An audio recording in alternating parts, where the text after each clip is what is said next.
Hello, everyone. I'm Dr. Marty Ross, and tonight is another Conversations with Marty Ross MD. It's where we're going to explore Lyme disease based on your questions. I'm glad to see that there are a number of people returning here that have been here before, and I look forward to seeing what kind of questions you return. Your old timers, you guys that keep returning, and ladies that keep returning have for me. I know there's a number of new people, and the way that you participate if you're a new person or anyone, actually, there's two ways. Number one, you can write a question to me, and where you could do that is over in the chat box on the right-hand side of your screen down at the bottom. The only thing I ask if you write a question to me is that as you're writing it, try to keep it on the shorter side, and then also click the enter key only when the whole question is done. Okay. If you click the enter key repeatedly, it creates short questions for me that get to be hard to piece together on my side. The second way you can participate is just listen to the questions and see what kind of answers I give and see if there's something in there that will help apply to your condition and help you learn about some things you might try yourself or to explore with your healthcare provider as well too. Okay. Yeah. So one other thing, we are creating a recording tonight as usual, and about 99.999% of the time, those recordings work, and I'm able to get them out to you the next day. And that is my intention. So probably somewhere around 9:30 a.m. in the morning, you should have an email from me, which will contain a synopsis of what we talked about and a brief summary, that is, and then also will include links on how you find the recording. Also, in tomorrow's email, you'll be able to sign up for next week's webinar, which will be the last webinar of the month. Okay. Actually, let me think about that. Actually, I had intended we would have a webinar next week, but actually, I'm going to be down Thursday afternoon. I'm going to be down in San Diego at a medical conference. So we won't be having one next Thursday. So this is actually the last one for a couple of weeks. I won't be here next week because I'll be at a medical conference, and the week after is usually the typical week I take off. So I hope we get through a lot of information tonight then, okay? So in tomorrow's email, actually, you'll be able to sign up for the series of webinars that I will have in July then, okay? All right. So without any further ado, let's go ahead and get started here. This first question is from Gail. Hi, Gail. Let's see. Hi, Dr. Ross. I'm curious what your thoughts are about Dr. Bruce Patterson's work on long COVID and more recently his interest in what he calls post-Lyme. I heard he is presenting at the ILADS meeting in September 1. Do you think there is value in his in-cell diagnostics lab cytokine panel for Lyme patients? He believes monocytes are being directed by CCR5 chemokines to attack endothelial lining of blood vessels. He uses the CCR5 antagonists that stop this process, such as miraviroc and pravastatin. Are you considering using these drugs with patients? Could you envision his treatments being used before having taken antimicrobials? Most of all, my symptoms are vascular nerve related. I did LabCorp cytokine panel, and most are quite high. So basically, everyone. So Gail, I'm not as familiar as I need to become. I'll put it that way.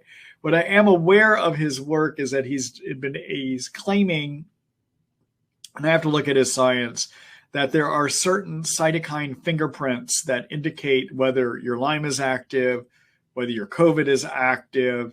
And I know depending on that cytokine fingerprint, he is suggesting that things like pravastatin may help correct the cytokine excess syndrome. The difficulty is if he's not recognizing that infection can still be there, he will be missing part of the problem. And that is that, yeah, you can try to take actions like a pravastatin or others to change the cytokine fingerprint. But if you're not getting rid of the cause of those excess cytokines, then that treatment probably would not be useful. But that's the best I could say. I need to read more about his work. I am aware of his work. I just haven't gotten into it enough to know and to answer your specific questions here. Okay? All right. All right. Thanks, Gail. Take care.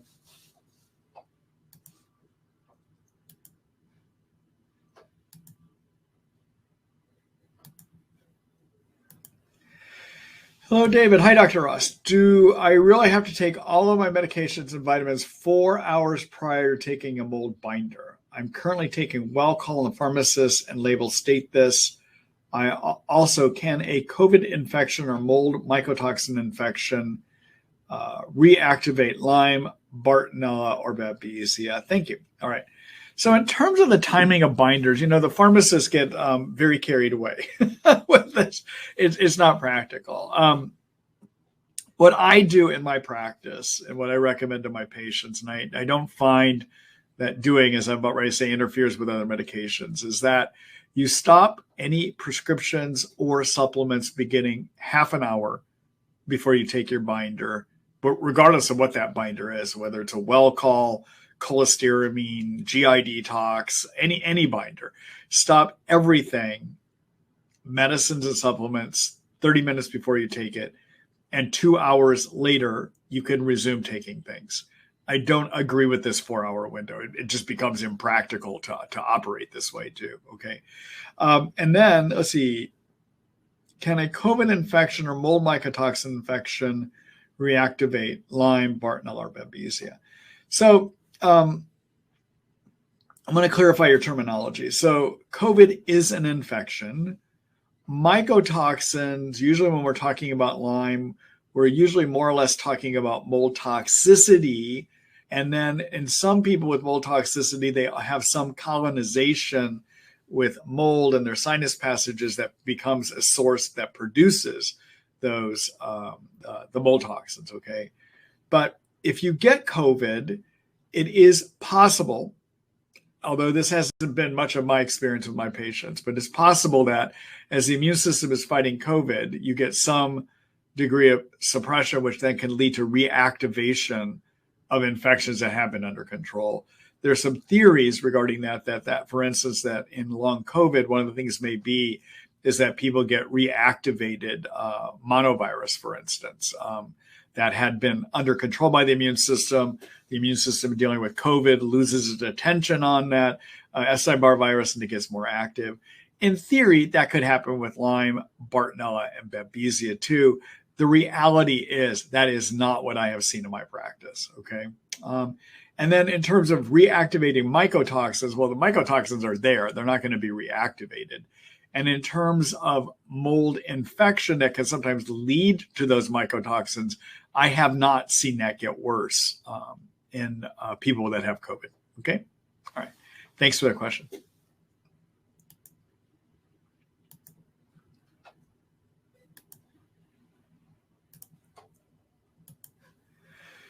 Hello, SJ. Let's see. The other day, I observed a crawling sensation on the right half of my scalp during the day. In the evening, that side of my scalp was very sore to the touch. It hurt to even touch it gently, let alone brush my hair. What do you make of this? It's the first time my scalp felt so sensitive, lasted about a day, and now it's not sore. Any insights? Thank you, kind doctor. I like your website too. Nice picture with the dogs. Thanks. They, I guess I did put them on. So I had in preparation for publishing my new book, which I keep mentioning I'm getting to, but I'm about 3/4 of the way through it right now. I asked a photographer to take some professional shots for me and with the intention that I would place them up on the website. So last week I started putting some of those up, and there is one that has me and my two Basenjis, my two dogs. So yeah. So anyway, thank you. I appreciate that. So what you're describing of this sensations of crawling and then hypersensitivity to touch is neurologic symptoms. Usually if you get some nerve inflammation or neuropathy, sensations of nerve injury, nerve inflammation, neuropathy involve hypersensitivity to touch sometimes. Sometimes it can be sensations of things crawling on you. Other sensations can be burning, stabbing, sharp shooting, piercing, electrical type sensations as well too, okay? But these sound very much neurologic. I can't explain why exactly it happened in that pattern to you, but it's a sign of neurologic irritation. And one of the things we know about Lyme infection is that Lyme itself can lead to this pattern of symptoms coming and going. We don't have a good explanation for why it happens, but it does happen. And that's very specific for Lyme infection as well. Okay? All right. Thanks for that question.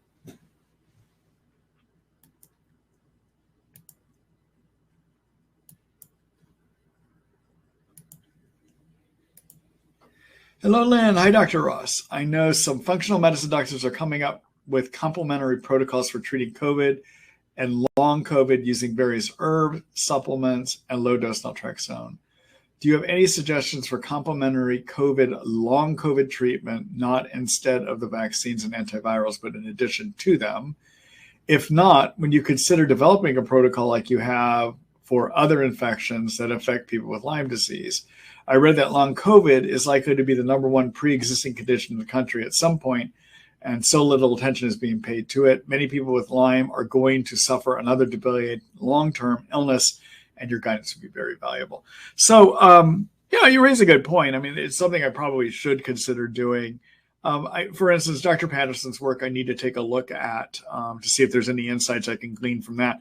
But, the one thing that my approach at this point for people with long COVID is we do think that regardless of what's triggering it, that the action of having long COVID often can lead to mast cell activation syndrome, for instance. And some people, it can lead to POTS, postural orthostatic tachycardic syndrome. In some people, it leads to mitochondria dysfunction. And generally, what my approach is in my practice is to do things to lower cytokines and regulate them, which involves usually glutathione and or being on curcumin. For the severe fatigue, I'm usually doing mitochondrial support, using things like ATP 360 or NT factor to rebuild the covering of the mitochondria so that it functions better and people generate better energy. If people have signs of hypersensitivity to the environment around them or to their foods, I'll do things to treat for mast cell activation. And then finally, if they have a lot of symptoms of POTS, I'm going to do things for that too. When people have mast cell activation and they also have POTS, one of the things that can be useful is low-dose naltrexone. So those are just kind of an overview of my approaches, but you're right. It would probably be good if I came up with a specific protocol and got that published given what's happening. I've held off at this point because I'm still trying to see what the science is going to show in terms of what really is long COVID. Now, Patterson's got his ideas, but they're his ideas. It's still hard to say if that's really true or not. So anyhow, I've held off just because I'm still trying to see how the research unfolds here. But those are generally what my approaches are at this point. Okay. All right. Thanks for that question, Elaine.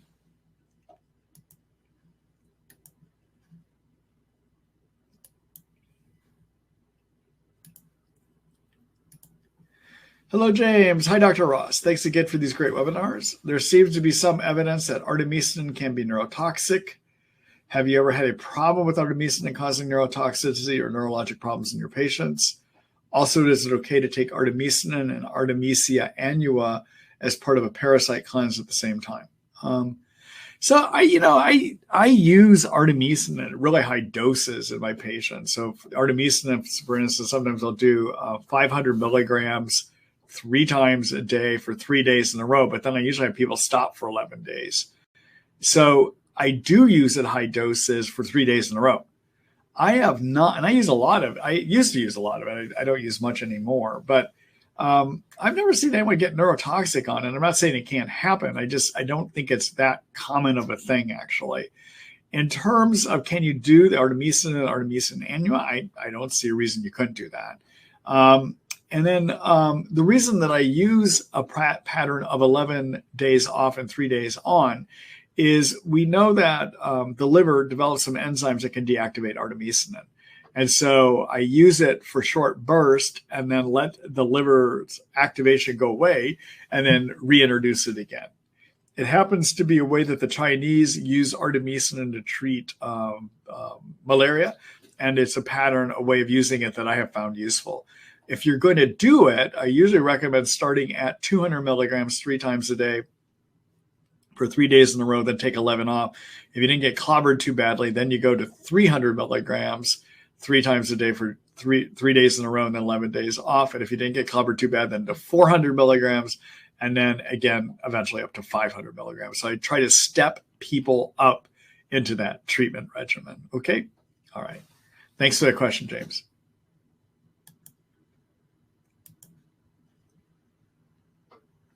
Now, my comments about how I use artemesinin are directed at Babesia, actually, not intestinal parasites, for instance. All right.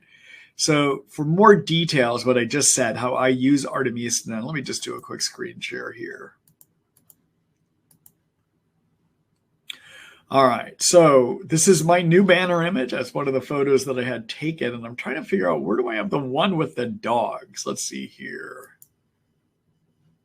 No, that's not the dogs. Where did I put the dogs? I'm not sure where I put it in here. I'm going to have to go back, or maybe I put it up here. Oh, that's right. I had it here, and I had to get rid of it. I have to put the dogs back up again.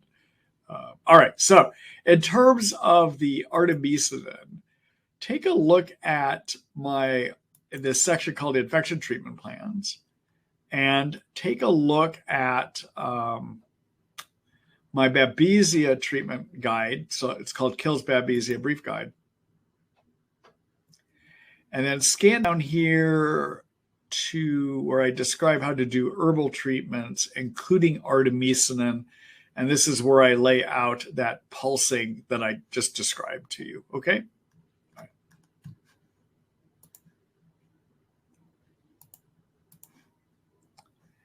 All right. Thanks for that question.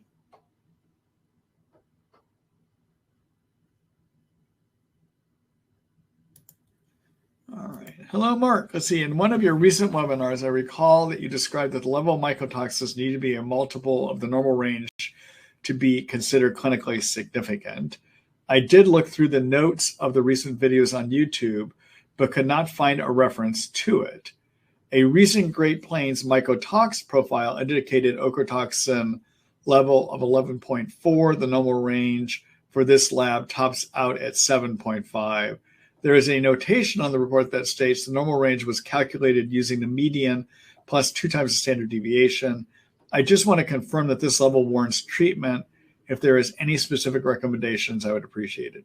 So my comments are that generally, I don't find, I usually will treat if either Great Plains or the real-time numbers are about 3 times or more over what they call their minimal detected level. Okay, that's what my practice has been.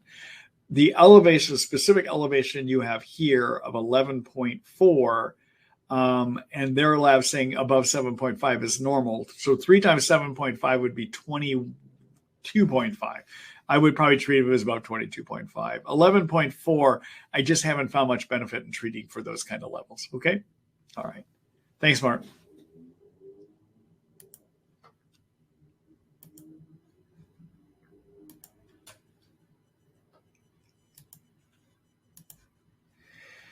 Hello, Douglas. I feel like I am breathless when I try and speak, like a weak diaphragm. Any particular infection likely to affect the diaphragm?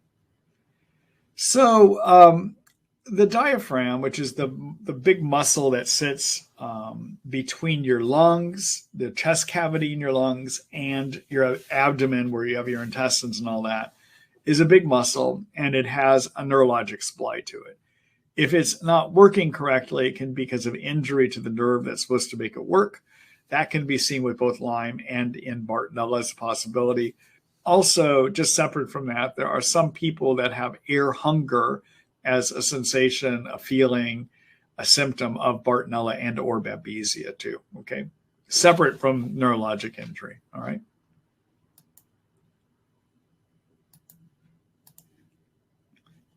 Chris says, hello. Hello, Chris.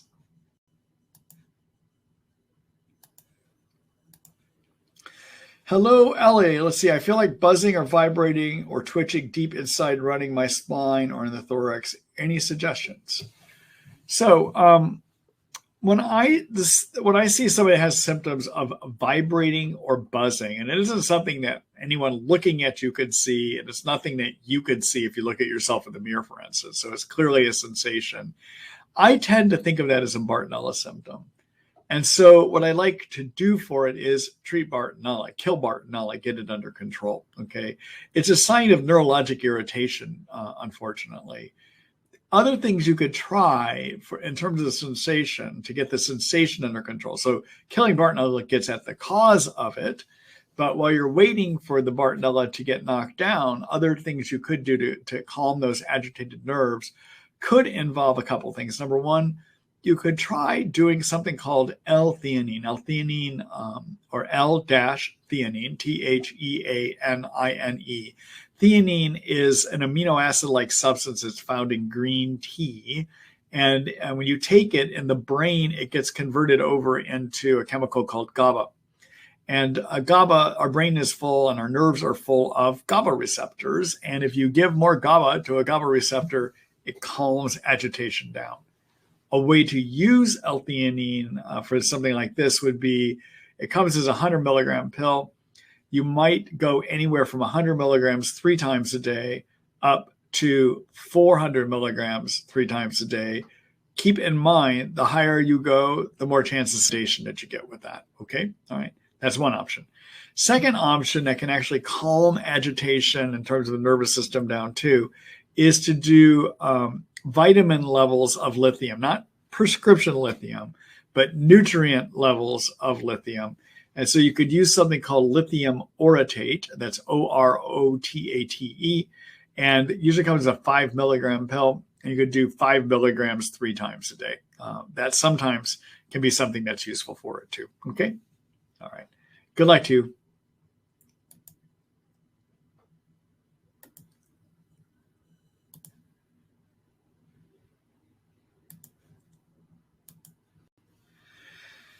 Hello, Carol. Let's see, why do I smell smoke when there's no smoke?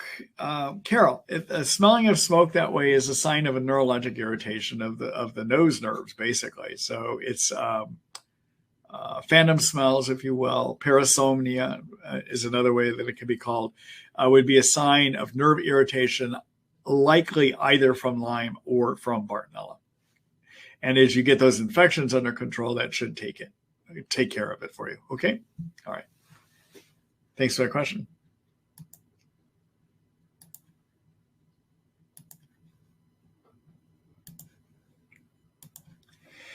Hello, Christine. Let's see. Yesterday, my optometrist did scans of my eyes, and they revealed I have connective tissue issues that it could be Lyme related. I have Lyme and Bartonella.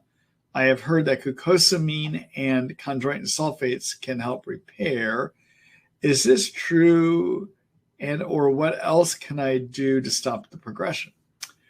So chondroitin and glucosamine are going to be more supportive of your cartilage and your joints. They're not going to do anything to help with connective tissue, which tends to be more based on a protein called collagen. Okay. And so although I don't know if it would help for sure, but if you're trying to do things to support collagen, you can actually take collagen peptides. And there is a product I carry called Collagen Plus. It's made up of peptides that small chains of small peptides that the body can use to create long collagen or long strands of collagen. And it just so happens it's a skincare product too, and it has some things that help your skin as well too. The reason it's a skincare product is it's designed to support collagen under the skin that gives skin its form, but it would also support collagen anywhere in the body. And it's 1 scoop 1 time a day. In addition to the collagen peptides that are in it, it has some peach extract. The peach extract is used, is rich in something called ceramides, which are a layer of oil that goes on your skin that we make naturally, but you can make more of it that helps trap moisture in the skin as well too. Okay. But anyhow, that's something to think about doing. Okay.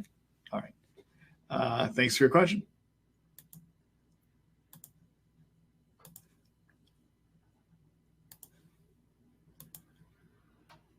Hi, Mosby. Let's see. What are the symptoms of reactivated shingles? Could they be involved in nerve pain from tick infections? So shingles means chickenpox that's reactivated, okay? And when it's there, it will come down and you will get pox-like lesions again. And then as part of that, sometimes that can lead to nerve irritation and ongoing neuropathy once the pox lesions go away. So it is possible nerve pain would occur after you had shingles, but you would have needed to actually see the shingles lesions, okay? So your situation where it doesn't appear you had the shingles lesions, I am doubtful that that means it's from reactivated shingles, okay? All right. So in other words, the nerve irritation would be only if you've had the lesion show up first, okay? All right. Thanks, Leslie.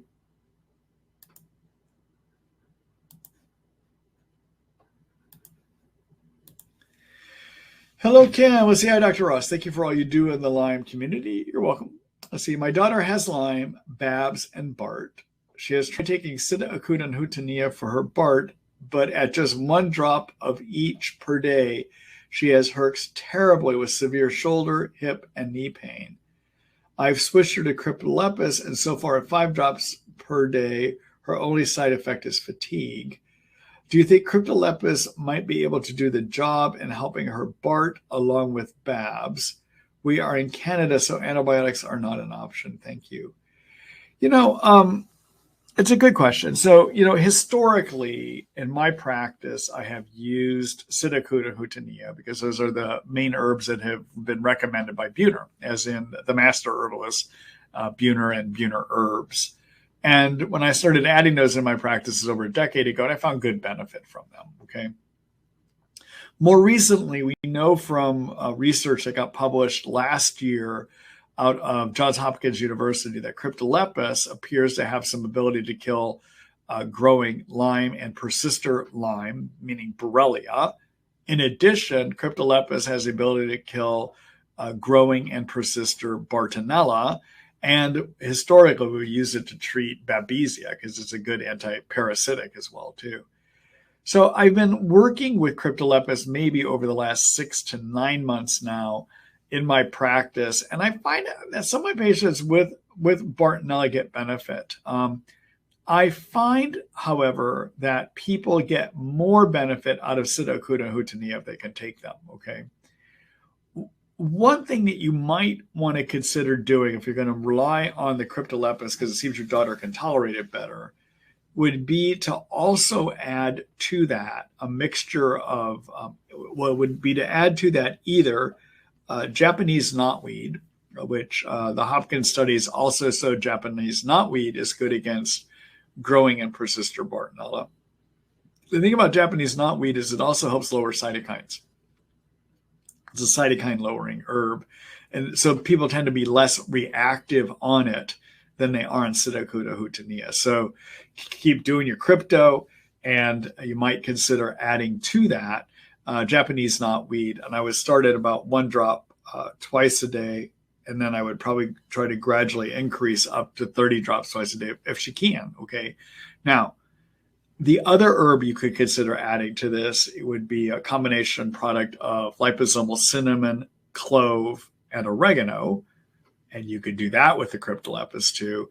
And that is very useful against Bartonella. I've got good working experience with that. So that's a consideration to be 1 pill twice a day. Okay, on that. Let me make one observation to you. So just because you cannot get the cytokine hootenea worked up, even at 1 drop a day, people can get benefit. They can get better. I understand, though, that she's getting terrible pain, hip and knee pain. And you could even, in situations like that, start using 1/4 drops or 1/8 of a drop, okay? Now, the way you do that, because you're not going to cut up your drop. Basically, you take a drop and you put it in, let's say, 4 ounces of water, okay? All right, so, and then you pour off 1 ounce, and in that 1 ounce is a 1/4 drop.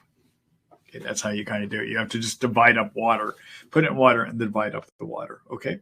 All right, so those are some thoughts. I don't think that Cryptolepis by itself is going to be enough to get rid of the Bartonella. So I would try to add something, and probably either I would add the knotweed, which I think would probably be gentler, or you go with the liposomal cinnamon, clove, oregano, And the company that's doing that here, and there's no one making it up in Canada, but the company that's making it here in the States is called Doctor Inspired Formulations. We carry it at my supplement store and we ship up to Canada. There's a number of people, patients up there of mine that get it, but also anyone can order from my store. Let me show you that product here real quick.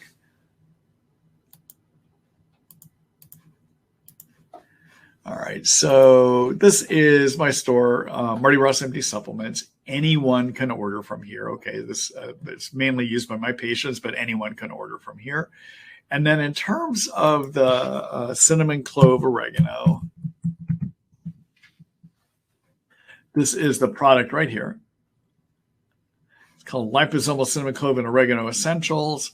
It's made by a compounding pharmacy in Hopkinton, Massachusetts, called Hopkinton Pharmacy. And the brand they put on it is called Doctor Inspired Formulations. It's a good product. Okay.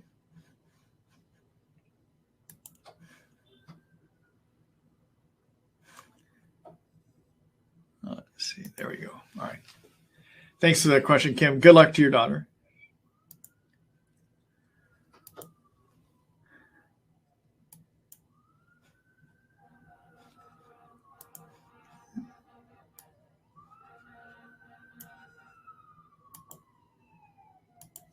Hello, Megan. Let's see. Hi, Marty.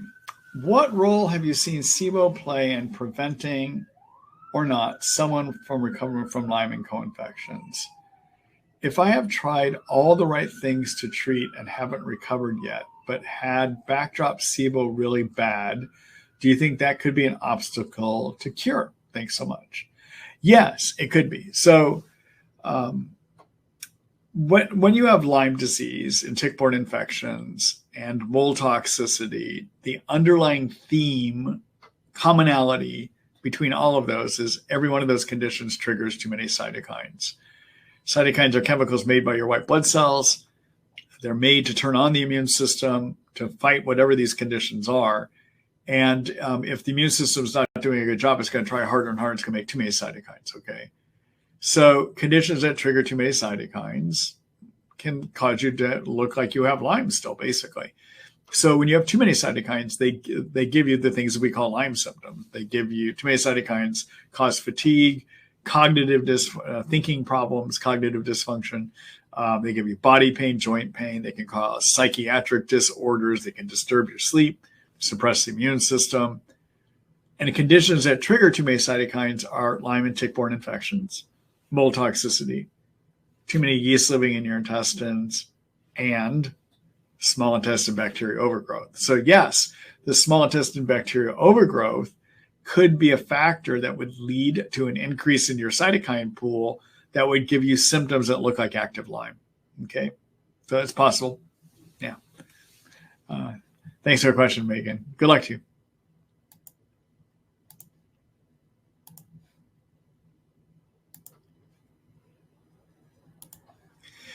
Hello, SJ. Let's see. The other day, I observed a crawling sensation on the right half of my scalp during the day.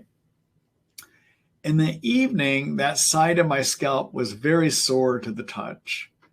Oh, wait a minute. We read that earlier. Let me get rid of that.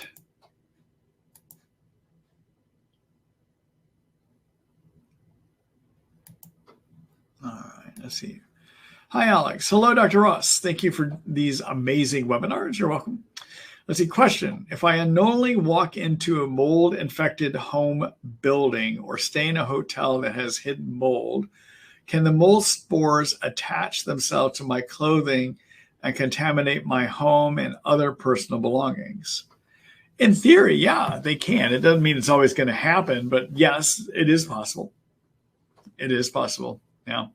It's mold toxicity, a tricky illness. If you're a person that has mold toxicity problems, if you're one of the 25% of people that have a genetic setup so that if you breathe in mold toxins, you get sick because you can't remove them, then, you got to be careful to not bring mold into your home or to be exposed to mold toxins. But that's a hard thing to do. It's a hard thing to do. So yeah, but to answer your question, yeah. All right. Thanks, Alex.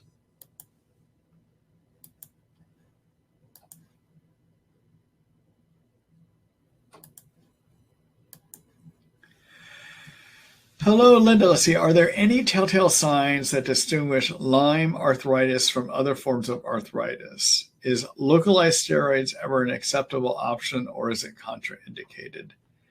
So there aren't any telltale signs that say this is Lyme arthritis or another kind of arthritis, unfortunately. Okay. Steroids, there are, so let's talk about steroids in general. Okay. So steroids, the concern is they suppress the immune system, which can lead to the immune system not controlling Lyme, and then Lyme takes off. Okay, that's what the concern is. Your greatest chance of that happening is if you do IV steroids or you take steroid pills. Okay.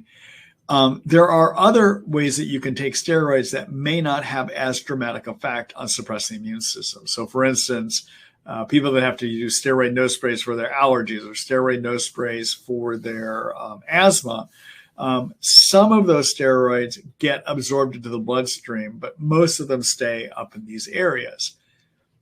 In those kind of situations, if I've got a patient that I'm treating for Lyme and they're not getting better and they're on steroid inhalers, I'll have them stop. And sometimes that does make an improvement for them, okay? Localized steroids, where you're getting steroids injected into the knee capsule, for instance, the center of the knee, okay? Or you get it injected around the nerve roots in the back, probably is very low risk that you get a lot of steroids absorbed throughout the body. But there still is a risk, okay? So you kind of have to look at the problem you're trying to take care of. Like if you've got bad knee pain and you need to quiet it down, maybe you do need steroids, and that's worth a small amount of risk of having the steroids interfere with your immune system. Maybe it is, all right? That's something you should consider with your doctors, though, okay? Because I don't know your whole condition here, but those are things I consider when I'm talking with my patients about it.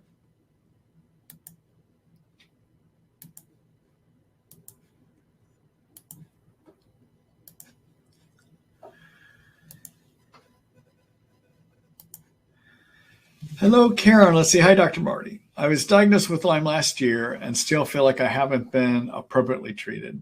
I developed symptoms approximately 90 to 100 days after tick exposure, have developed waxing and waning overall body pain, soreness, joint pain. Referred to a rheumatologist who put me back on doxy for another 30 days. First treatment was 21 days after presenting with neuralgia, insomnia, bullseye rash. I am concerned I have not been appropriately treated. The rheumatologist is referring me to a neurologist and infectious disease specialist. Where do I start in finding the appropriate professional? So, Karen, I would, in terms of the doctors that know how to treat Lyme, generally belong to a group called the International Lyme and Associated Diseases Society. Okay, I'm a member of that group, and so what you could do is contact ILADS, International Lyme Associated Diseases Society, at their website called ilads.org. If you go to their contact page, there's a section on there you can use to ask them to send you names of doctors that are members of ILADS in your area. All right. And that's where I would probably start. The other thing you might want to take a look at is a lot of the background information I have on my website, where I talk to you about how you can use herbs if you can't get any help to start treating your Lyme. Okay. And a good starting place would be to look at my Lyme disease treatment guideline. Ultimately, you'd be better if you can find a doctor to work with, but if you can't, then you have this other resource. Also, reading my stuff gives you information to talk with your doctors about as well, too. Okay. So let me just do a quick screen share here. All right, so at my Lyme site, this Treat Lyme by Marty Ross MD, if you take a look at this tab right here called Lyme Protocol, this lays out what I consider to be the key steps in terms of Lyme recovery, okay? And so it's broken into sections. There's for instance, everyone should try to do something to get 7 to 9 hours of sleep, and I give you some herbs and prescription options. I talk about the key kind of diet you might want to do, and generally I like to have people on either a plant-forward paleo diet, which is what this one is, I may sometimes have them on Mediterranean style diets to get inflammation down. Okay. I like to have people do things to lower cytokine inflammation triggered by Lyme. And there's herbs you can do for that. I like to have people on an herb that helps them their bodies deal with the stress of having the illness. I like to look at symptoms of low thyroid or low adrenals. And if they're there, I like to do things to correct them. And there's usually herbal support you can do to do that. I like to get people on a good multivitamin. I like people to take some basic detox steps. I don't usually put people on immune boosters other than getting sleep, being on a good diet, lowering cytokines, and being on ashwagandha as an adaptogen boost your immune system, okay? I always try to figure out if they might have too many yeast in the intestines because those can trigger the cytokines. And then here in step 11 and in step 12, I lay out herbal options to treat Lyme and Bartonella. I also lay out some prescription options as well too. Okay. So you could use this as a starting point. You know, my website is just packed full of information if you're trying to get background on what to do.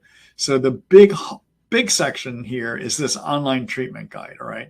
So if you're looking for ideas on how do you treat Bartonella or Babesia, you would click here. If you're trying to figure out, do I have Bartonella or Babesia? How do I diagnose it? You would click here. Okay. So anyhow, take a look. Just poke around here. You may get enough information to be able to give you guidance to help start doing things while you're trying to get into a doctor who might be able to help you more. And then again, I would go to ilads.org and see if they can help you locate a doctor near you, a healthcare provider near you that can start helping you as well too. Okay. All right. Good luck to you.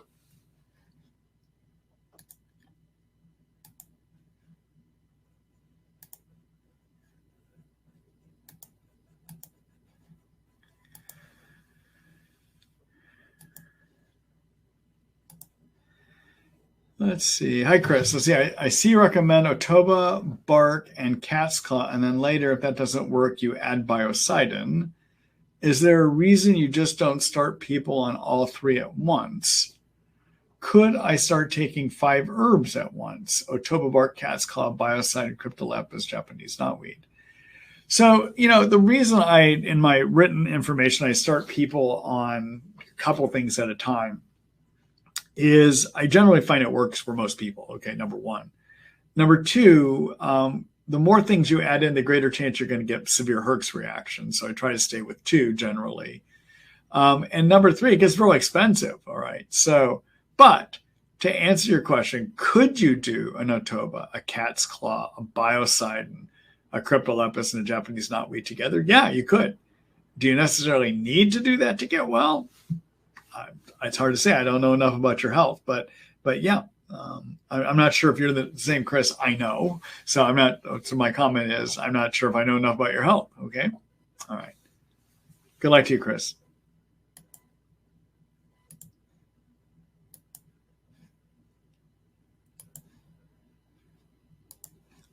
Let's see. Hi, Karen. Let's see. I haven't been able to find a specialist in treating and evaluating me for possible Lyme and secondary problems.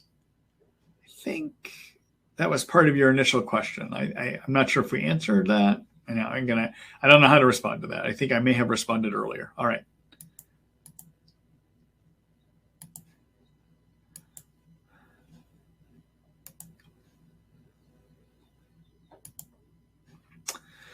Hello, Erica. Hold on here a minute, everyone.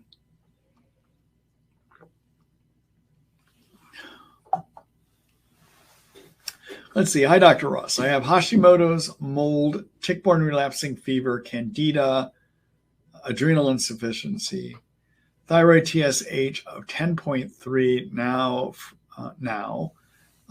free T3 of 2. When given Rays and Levo dose and detox drops, heart freaked out and body crashed. Had been severely dizzy and unable to stand for the last 12 weeks. Doctor had me try phytazone for 2 weeks, but this caused heart palpitations. So put me on hydrocortisone 7.5 milligrams. I tried 6.5 on second day and heart had shooting pains. I stopped the hydrocortisone, but the heart pains continue. Tested blood at emergency room for pericarditis or myocarditis and looked normal. Can you please tell me why heart reacting this way and how to calm it? Mast cell activation syndrome or adrenal insufficiency causing crashes every time I try to detox or increase or add med. What do for sensies like me? Would ashwagandha help? I take 10 steps forward, 100 back. Okay. So Erica, obviously this is extremely complicated in you. And I'm afraid I'm not going to be able to give you the best answer. I need to sit and talk with you a lot more and ask you a lot of questions. I mean, you laid out a lot of information here, but for me to be able to specifically answer this is hard. The one thing you might want to consider trying, because it tends to not be medicine or an herb that triggers heart rate problems or overreactivity, would be to support your adrenals and your thyroid using the ashwagandha. Normally, when I start people on ashwagandha, I start at 400 milligrams and have them take 2 pills in the morning and 2 pills between 1 and 2. But I think in your situation, if I had somebody in your situation, I would probably start at just 1 a day and see if they can tolerate that. Okay. And given the type of sensitivities you describe here, I would be wanting to do something for mast cell activation syndrome. I would be having a person on things to lower cytokines, for instance. I might even consider some low dose naltrexone, but I would need to talk to you a lot more to figure out what's going on here. Okay. I can't tell for sure. Okay. All right. Thanks for that question.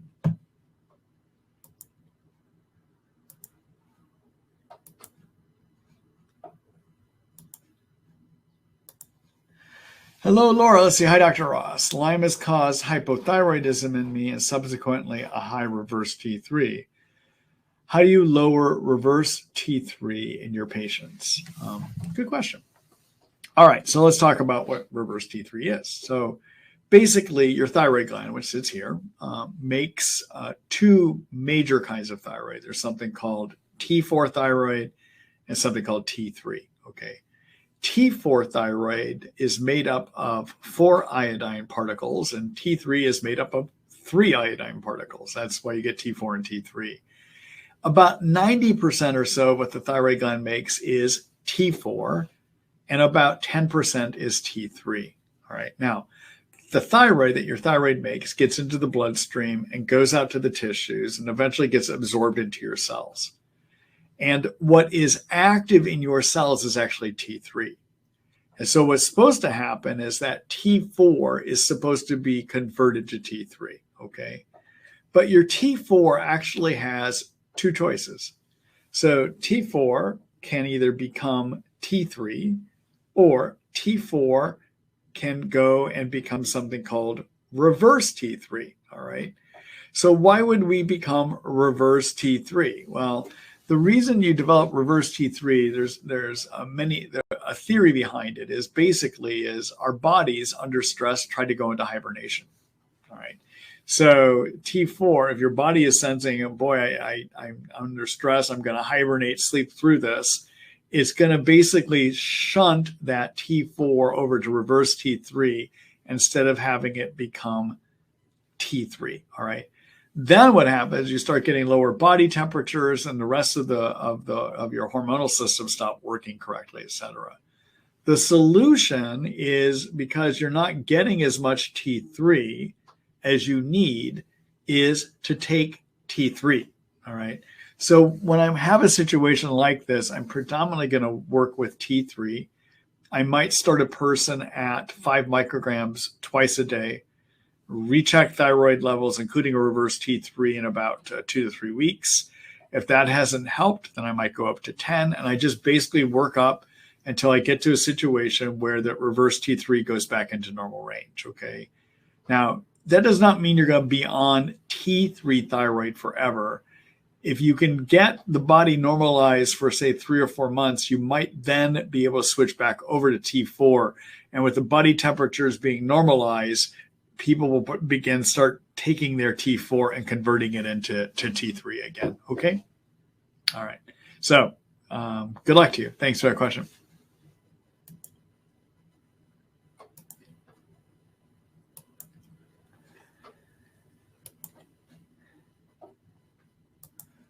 Hello, Cheryl. Let's see. Hi, Dr. Ross.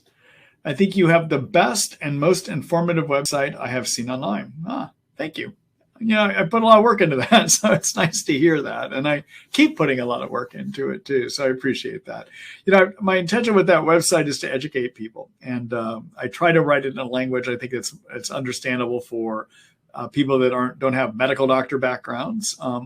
Obviously, there's a degree of science I still have to explain, but I try to write it for people that are just people that have the illness, basically. I will tell you, a lot of people, the Lyme physicians, people that treat Lyme, nurse practitioners, et cetera, get a lot of information out of it as well too. They tell me, they stop me and tell me. So, but thank you, I appreciate that. I want to help people, and when I hear comments like that, it's good to know that I am. So good, thank you. All right, here we go. Let's see. Sorry, this isn't that short. Okay, let's see. My mom is 82 and has mold toxicity. Lyme with 4 bands. I think you mean that her testing showed 4 bands.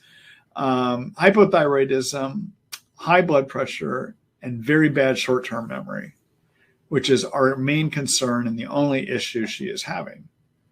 Her energy and focus are good. Her neuropsych exam shows 99.9% of people her age have a better short-term memory after 20 to 30 minutes. She has had tons of labs and tests. She has not had a stroke. The memory issues started within 2 years after she moved to Central Florida in 2015. She fell out of a car at 9 years old. She was hit on the head in a car crash at 25 years old and was in a coma for a week. We are trying to figure out the cause of her short-term memory loss. 3 weeks ago, she started Banderol and Cemento. Today, she started Berber and Panella for Herxheimer reaction. She is starting doxycycline this week. She has done 7 IVs of vitamin C and glutathione.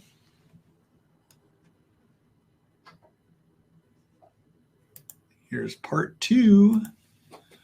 Over the past few months, she's on phospholipids, B12 injections, vitamin D, weekly NAD patches, etc.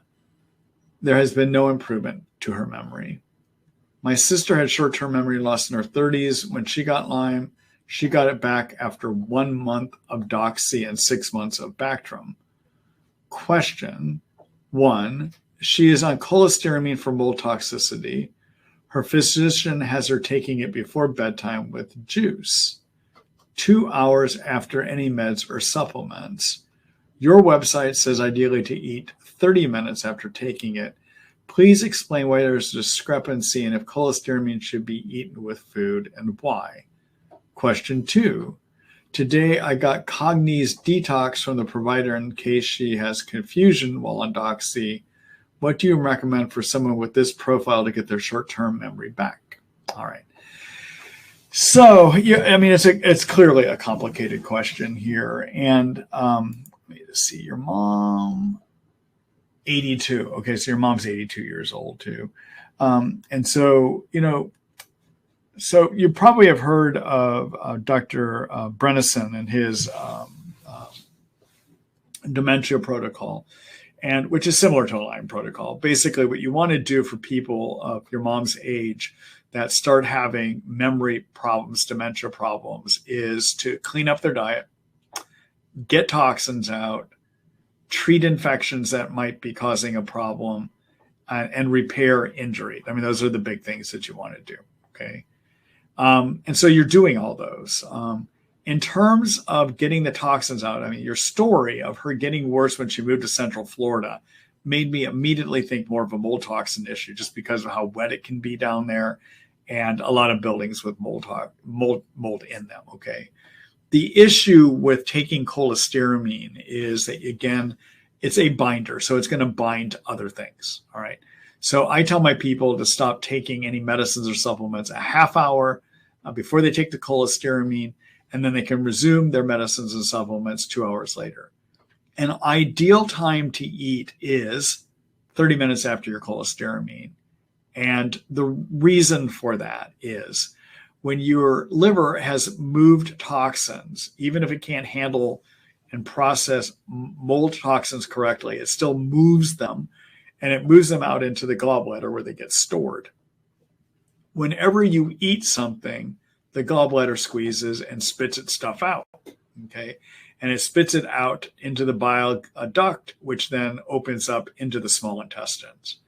So where the bile duct opening is 30 minutes downstream from the stomach, okay? So what you want to do is make sure, if you wait and have something 30 minutes after the cholestyramine, if you eat something 30 minutes after cholestyramine, the gallbladder contracts, and at 30 minutes, the cholestyramine is right at the bile duct opening, so it can catch all those toxins better and bind them up, okay? That's what the rationale is, all right? Okay.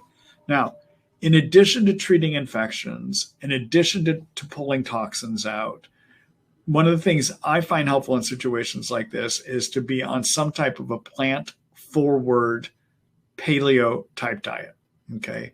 And that is because that type of a diet is low in carbs. And so it has minimal beans, legumes, and grains, okay? And the protein sources, you try to use clean ones with that. I'll show you the diet I recommend here in a minute. And then also the plants are just good nutrient sources, okay? So that's something to keep in mind as well, too. And a paleo-type diet like that supports mitochondria function in the brain, okay? All right. Another thing to consider with your mom while she's having a hard time, while all this good stuff you're doing takes effect, would be to also consider using a dementia thinking medication, at least short term, which is something called memantidine, which can help with Alzheimer's type thinking problems, okay?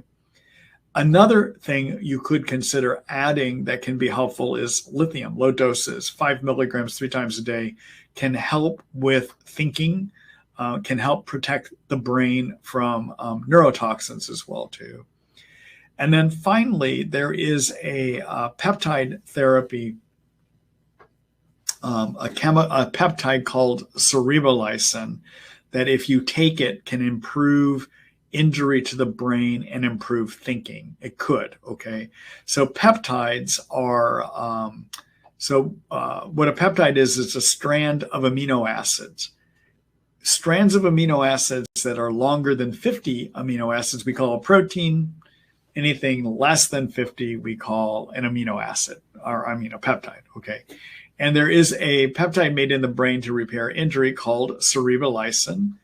There is a company called Integrated Peptides that makes a product called CerebroPrep that essentially is cerebrolysin. And I would have a patient like mine in your mom's situation, I'd have her take 1 pill a day on that as well too, okay? Now, the other thing I need to look at here,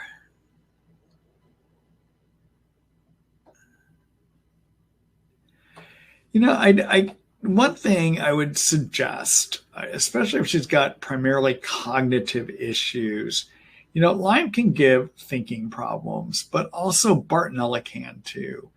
And so I don't see, in what you listed here, Banderol Cemento do not do anything for Bartonella. And you might see if her doctors will go ahead and explore with a laboratory testing whether she has Bartonella or not. Bartonella can be spread by tick bites, but it also can be spread by cats and cat scratches. The lab that does the best job of testing for Bartonella is IGeneX. They do a lab test that looks to see if you're making antibodies against Bartonella. And they specifically, their test looks to see if you have antibodies against 15 kinds of Bartonella. That's what makes it a better test, okay? So specifically, and it's called their Bartonella immunoblot. They look to see if you have antibodies against the whole family of Bartonella, which includes 15 strains that can infect you.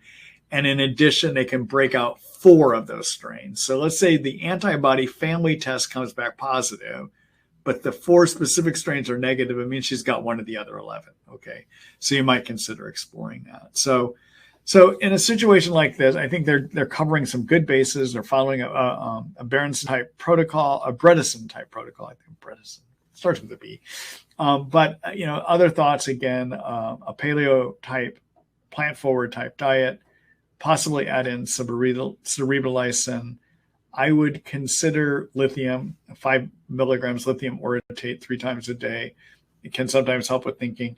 And short term, you may even want to look at doing memantidine, which is a prescription medicine to help with thinking problems as well too. Okay, all right. Let me do a quick screen share here for you. All right. So in terms of the diet that I was just telling you about, take a look at my nutrition tab here, and then look at this diet here called the best brain inflammation, pain, energy, and detox diet ever. This is based on this is from the Institute for Functional Medicine. This is their mitochondria support program, okay? And read it. I have a lot of resources in here that tell you how to put together a diet like this, okay? All right. And good luck to your mom. Good luck to you guys. It's a tough situation to be in. I say that as somebody that has a mom that's 91 now and a dad that's 90. So it's a tough situation to be in. I feel for where you are. All right. All right. Take care. Good luck.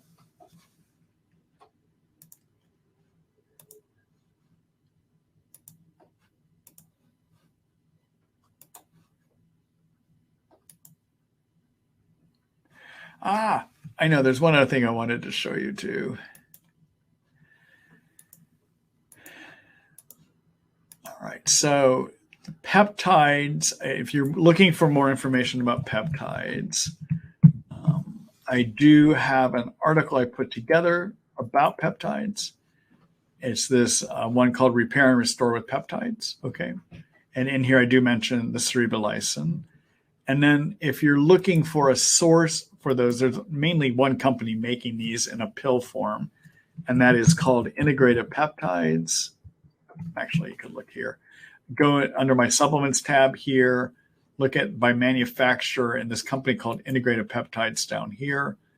And this is their Cerebro Pep, which has cerebrolysine in it, basically. Okay. All right.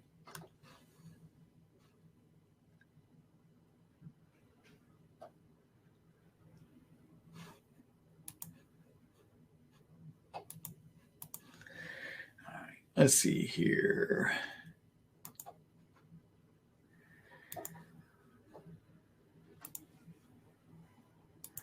Hello, Joanna. Let's see. Hi, Marty. Thank you for all you do to help people. You're welcome.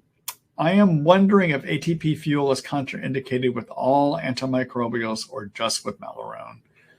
Also, if the herxes I go through are so severe when I treated my Lyme and Bartonella with doxycycline and fluconazole, can I pulse on and off every 3 weeks if I cannot tolerate the full 4 to 6 months, or would it be better to switch to lower doses or different drugs altogether and be able to treat straight through for a longer period of time? Okay, so there's a number of things to consider here. All right. So first of all, ATP fuel is used to do phospholipid repair of cell membranes and mitochondria. Okay.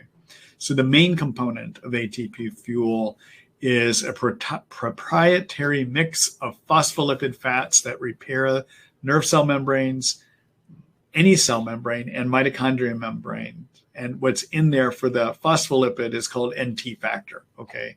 Keep in mind, Research Nutritionals has a product also called NT Factor Energy, which also has this NT factor in it that they buy from another company. ATP Fuel has a NT factor in it that they buy from another company. Okay, all right. But the other things that ATP Fuel has in it, besides the key component of phospholipid repair, is it has in it a bunch of micronutrients that help your mitochondria work better. And one of those is coenzyme Q10. And coenzyme Q10 does not makes it so that atovaquone, which is one of the chemicals in Malarone that fights Babesia, CoQ10 interferes with its functioning. All right. So ATP fuel is not a good idea to take if you're on Malarone or Mepron. Mepron is pure atovaquone. Malarone is atovaquone with a chemical called proquenil. But those are the only two drugs that ATP fuel you shouldn't take it with, okay? You can take it with anything else. There's no other problems taking that, all right? Then let's see here. In terms of, okay, so if you are using doxycycline and fluconazole to treat Lyme, Borrelia, the Lyme germ Borrelia, it is okay to pulse, okay? If, however, you are using doxycycline and fluconazole as a Bartonella treatment, it's not a good idea to pulse, all right? And here's why. So Bartonella is a bacteria that replicates every 24 hours, all right? So guess what happens in those 3 days you're off of the medicines, or the 3 weeks you're off? It's coming back, okay? It's growing right back, okay? By comparison, Lyme, Borrelia, Lyme, replicates about every 4 weeks to every 8 weeks. And so it takes a long time to grow back. And so you can do various types of pulse regimens for Lyme and not suffer any consequences. And yeah, for some people, it makes it more tolerable. So if you're just treating Lyme, yeah, you could do like a 3 weeks on and off every 3 weeks. I think that would be fine. Some people respond very well to pulsing. Some people, it just doesn't help their germs do any better. But in theory, you could do it, okay? Your other option would be to find a lower dose that you can tolerate and just take continuously. But I think either option is open to you here, as long as it's not Bartonella you're trying to treat, okay? So yeah, can you use fluconazole to treat Bartonella? Yeah. I put a recent update out on my Bartonella treatment guide, and that's based on the work of Johns Hopkins University from 2 years ago. And what they did is in the laboratory, they looked to see what kills Bartonella and what kills persister and what kills growing Bartonella. Okay, again, persisters are hibernating forms of the germs, all right? And in their study 2 years ago, actually it's over 2 years ago now, they basically took a member of every major antimicrobial antibiotic family and they tested it to see, could the family deal with that infection? So for instance, for the tetracyclines, they used doxycycline in the study, not minocycline. For the azoles, they did not use fluconazole. They used something called clotrimazole. And clotrimazole is a chemical that's mainly found in vaginal yeast creams and in skin fungal infection creams, okay? It's not available in a pill form. But that clotrimazole did a great job in the lab of killing Bartonella, persister, and growing. We think it also can treat cyst form of Lyme too, okay? So yeah, more and more I'm building Bartonella treatments that use fluconazole and finding some really positive movement forward doing it. I'm almost getting to the point that instead of having rifampin be one of my go-to drugs for Bartonella, I'm having fluconazole be that go-to drug. And I'm combining fluconazole with like a doxycycline or a minocycline or clarithromycin or azithromycin. And then I also like adding in liposomal cinnamon clove oregano oil, 1 pill 2 times a day, to also strengthen the persister side of the treatment there too. Okay. All right. Yeah. So good question there. Thank you for that question too, Joanna. Good luck to you.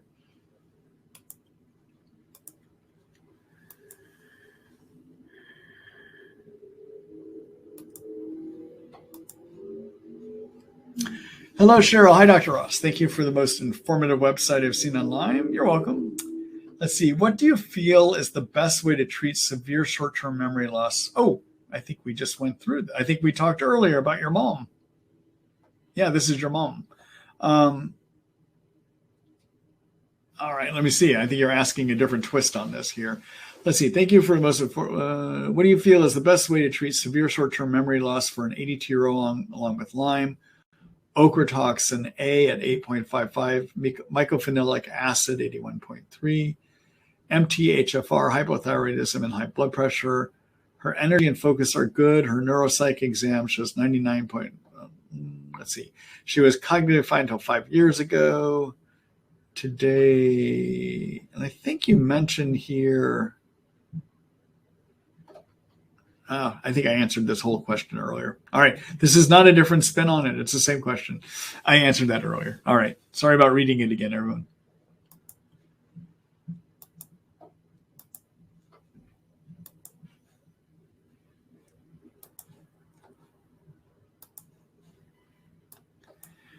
Hello, Sandra. Let's see. Which tick-borne infections cause low white blood cells and platelets? Any specific one that causes ongoing issues with that? How to treat? Thank you. You know, no one specific. Any one of them can. I've had a pattern of low white blood cell counts occur in Borrelia, which is Lyme, and Bartonella, and in Babesia. And so I wouldn't say that either one of them gives a greater chance of causing this than any of the other ones do. Okay? All right. Thanks for the question, Sandra.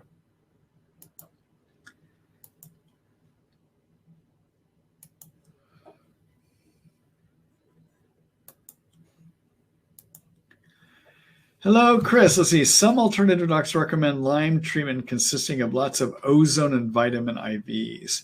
These are quite expensive. Do you think some docs recommend this because it's more profitable than just recommending herbs? Is that good? I can't speak to what motivates some of my colleagues. I mean, I have to admit, I mean, when I look at people doing things like SOT, for instance, that they're charging $3,000 to $5,000 treatments, and there's no scientific evidence in Lyme that this stuff works. I mean, I have to question. I have to question too, but I can't speak specifically for anyone. I think there's a lot of people that are well-intended out there that are just trying some crazy things sometimes. Okay. You know, my thoughts on the ozone, and many of you know this, ozone is a thing that doctors have to buy a lot of equipment and they start doing it and then they think they got to keep doing it. The truth is about ozone, if we look at science on it, it's not a good germ killer in living people. It may be a good germ killer in a test tube, but that's not a human.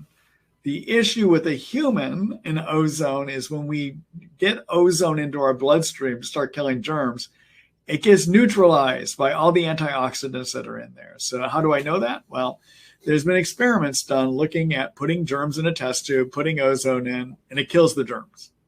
No problem at all, okay? But you take that same test tube, put a bunch of germs in it, and then you put just a 5% solution of blood serum in it, which is loaded with antioxidants. Then you put the ozone in, guess what happens? No kill at all. None. And yet I know there's lots of people out there with their 10-pass ozone machines that they invested in, and they've got to keep doing their ozone treatments. But I don't think they should have ever invested in the ozone treatments. Now, there is one time I think that ozone can be useful, and that is that it does help mitochondria function. And so, and how that happens is it results in better oxygen delivery to your energy factories called mitochondria. So I don't disagree that some people that do ozone feel better. And I think the reason they feel better is that they get an oxygen burst in their mitochondria, resulting in better rapid energy production, and they do feel better. My concern is long-term that that benefit is going to wear down because the germ is not adequately being dealt with.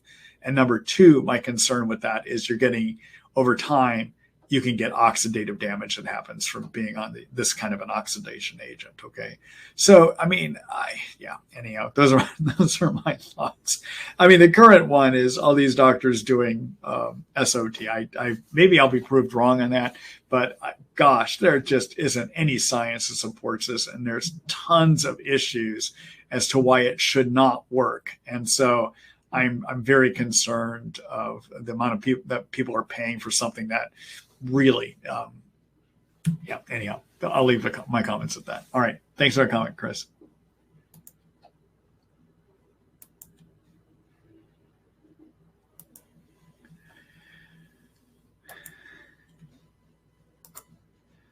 Hello, Ken. Let's see. I'm being treated for chronic Lyme, and I also have adrenal fatigue. I'm on hydrocortisone as well, and my 8 a.m. cortisol level is at 0.07. My pituitary is not functioning as it should. Any guidelines I should follow? I'm tapering off the hydrocortisone, but am at 40 milligrams daily currently. Sorry for taping this. Okay. let's see here. I'm treating for chronic Lyme, and I also have adrenal fatigue. I'm on hydrocortisone as well, and 8 a.m. cortisol is at 0.7. All right, so if you're tapering off of your hydrocortisone, then you need to support adrenal function, all right? And the only thing I would do, because I don't do this, I'll get people off their hydrocortisones. I'd like to transition over to ashwagandha. So ashwagandha is an Ayurvedic, East Indian Ayurvedic medicine and Chinese medicine herb that, based on animal science evidence, helps your adrenals function better. It supports them, all right? Versus the hydrocortisone you've been taking is replacing it, okay? So any ashwagandha, 400 milligrams, you can do 2 pills in the morning and 2 pills between 1 and 2. You could even go up to 3 pills in the morning and 3 pills between 1 and 2. And so, yeah, I would consider doing something like that. In a situation like this, I would, okay? All right, good luck to you.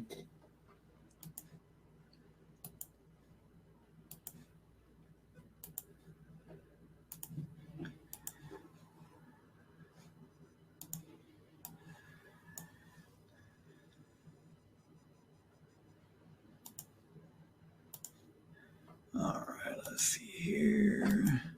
Hello, Mary. Let's see. Do you start Mepron slowly or start at the recommended dose for chronic babesia? So Mepron, a dose that I like to use is 5 milliliters, or which is 1 teaspoon, 2 times a day. Okay, 5 milliliters twice a day, which is 1 teaspoon twice a day. And I generally don't build up to it. I usually just go right into it. I rarely see people get into Herx reactions or abnormal reactions from doing it that way. Okay? All right. Thanks, Mary.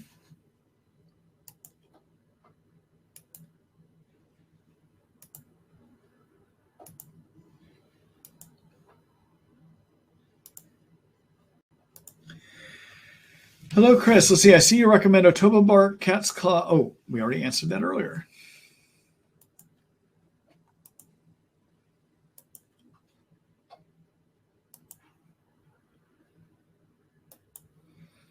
Hello, Raul. Let's see. Hello. How often have you discovered people have Lyme disease when they are previously diagnosed with some other illness, especially ankylosing spondylitis and arthritis? I'm suspecting I may have Lyme and coinfections. I'm currently taking Humira. How accurate are tests when I'm on Humira? What test should I do? Thank you. So, Humira is not really going to alter the antibody production. That is what we measure when we do a Lyme testing. All right. So the antibody Lyme test would be the Western blot or immunoblot that is done by IGeneX that measures antibody reactions. Okay. You should still be able to test for it even on the Humira. I'm not clear, based on my own practice, what percent of the time that somebody's been told they had spondylitis or arthritis, ankylosing spondylitis or other kinds of arthritis, and in the end it proves to be Lyme. I don't know. What I can share with you is what I have seen in my practice about people previously diagnosed with chronic fatigue and fibromyalgia.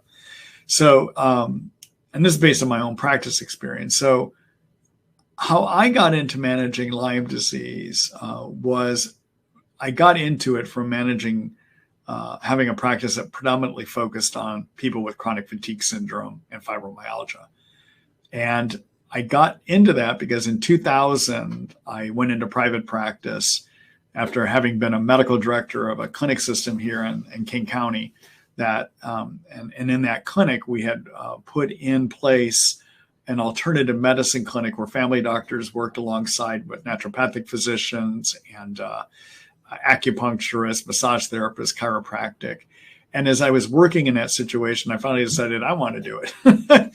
And I want to do it all myself. And the trouble is, in that system, even though I was medical director, that system was still requiring that doctors basically see somebody every 15 minutes. And, when you work in an integrative and alternative fashion, you can't see somebody in 15 minutes. You got to understand what's going on with them. And I couldn't make enough changes from within to be able to work the way I wanted to. So I went into private practice. And one of the things I first added to my skill set was to do acupuncture. I took some training in acupuncture. And so I started having a waiting room that filled up with people with fibromyalgia. That brought people with chronic fatigue syndrome. And eventually my whole practice was chronic fatigue and fibromyalgia. All right. So in 2004, one of my patients asked me if I would test her to see if she had a Lyme disease. And guess what? She did. And so it really kind of had me start scratching my head. And so I decided I was going to go back and retest all of my patients that I had previously diagnosed with chronic fatigue or fibromyalgia and just figure out, do they have Lyme? So here in Seattle, Washington, in my Seattle-based practice, I discovered that 30% of my patients that had been previously diagnosed with with chronic fatigue syndrome or fibromyalgia actually had Lyme disease, okay? I suspect those numbers are much higher out on the East Coast, actually, where Lyme is much more prevalent than it is out here, but that's pretty high, okay? So, but I don't know the specific numbers for arthritis, though, okay? Good question, Raul. Thank you.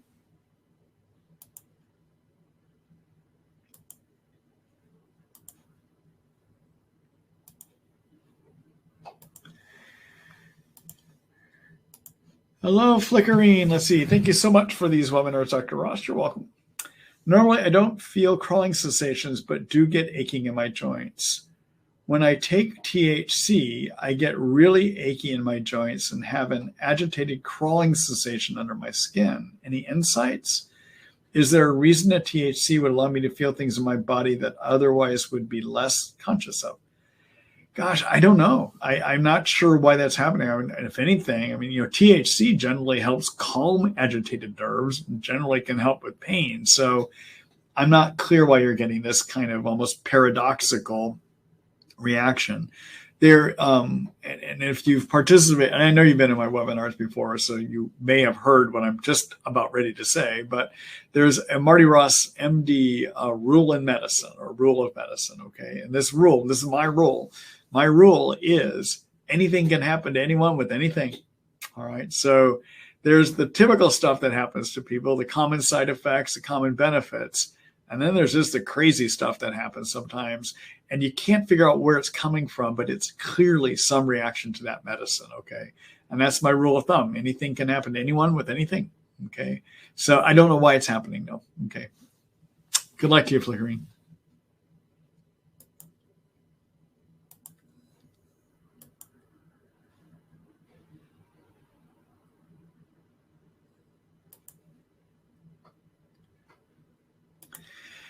Hello, Katie. Let's see. Thanks for hosting these webinars. You're welcome. Where do we buy the Cytokine, Hutania, Cryptolepis, etc.? All right. You may have seen this earlier, but let me just do a quick screen share so we can show you that.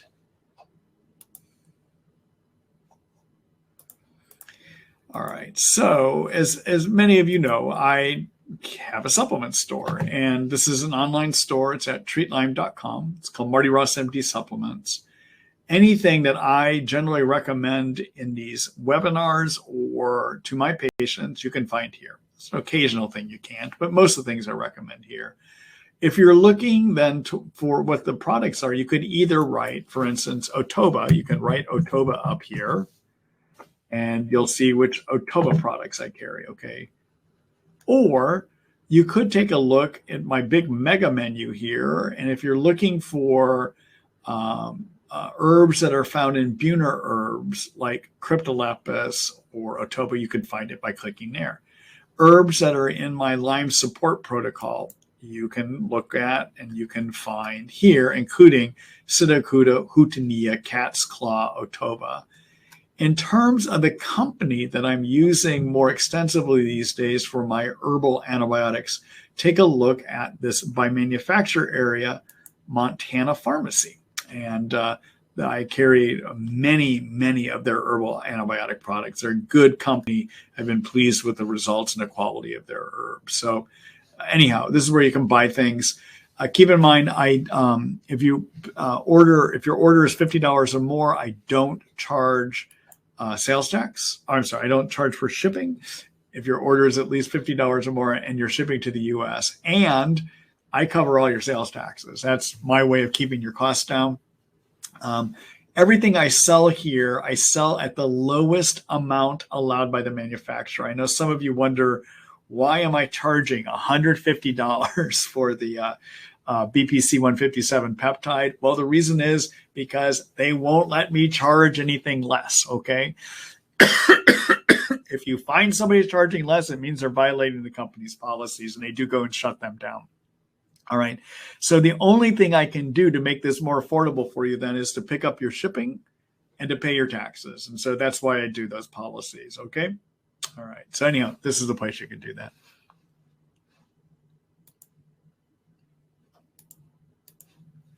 All right. Thanks for asking that question, Katie.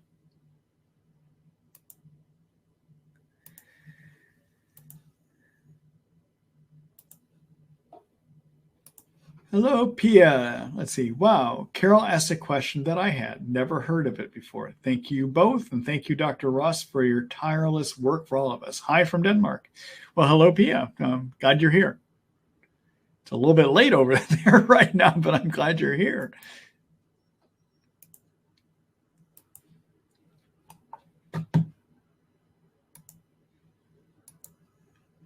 Let's see.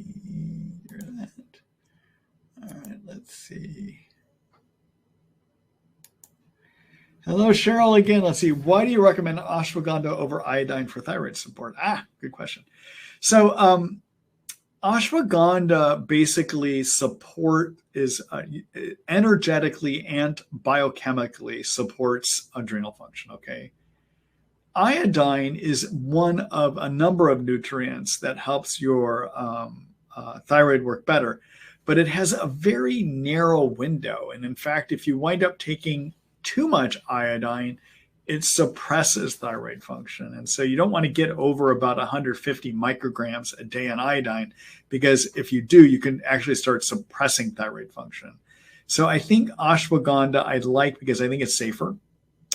Number two, I think it works both energetically, as in Chinese medicine energy, as in Ayurvedic medicine energy. And it also works biochemically. We know from animal studies that it does produce better adrenal and thyroid function. Okay. All right. There you go. Answer that question, Cheryl. All right, everyone. That's it. It's been a good webinar with you here tonight. I apologize. I'm not going to be here next week. I misscheduled that because I forgot that I have an anti-aging conference, actually, for hormonal therapy as used in anti-aging. I'm off to next week in San Diego on Thursday afternoon, and I won't be here with you. I'm going to be down there studying some of those ideas and figure out how I can apply them in the world of Lyme disease as well, too. And so anyhow, I will miss you all next week, and I'll miss you the week after. So I'll be back here again in 3 weeks. Tomorrow morning, keep an eye out on your email. I'll have the invite to that webinar series beginning in July. And then also in tomorrow morning's email, you'll receive the links for recording of the webinar as well, too. All right? All right. Everyone, have a good next week or two. And I look forward to seeing you in July, which may even be after July 4th. So, yeah. So everyone have a great July 4th then, too. Okay. Good night, everyone.